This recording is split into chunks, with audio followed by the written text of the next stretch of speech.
Round 1, Pinoy Food Challenge. Who makes the most dual-worthy dish? Chicken But what in the the hell, sauce. boy? Coating in the sauce. Halo wins more colorful than etc. Loaded. The OGs na wala nang iba. Chicken inasal for the win. Mang inasal squad. Chicken inasal, patok sa lasa. Panlisaya, siksik sa hole, palabok solka. Panlisaya, may magremang halo-halo pa. Panlisaya, barbecue, sulit na sinika. But what the hell, boy? Team Pilipinas, food on us. Salamat guys. Bawi ako sa unlimited rice and soup for the nation.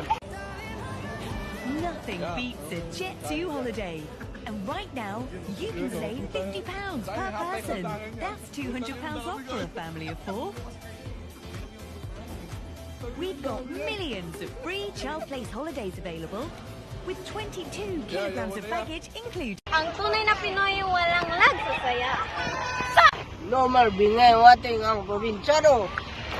Balot os. Boko Diyos Wi-Fi boost. Fix. Pinoy Tech to the rescue. Shawty bad and she fine, fucking with me.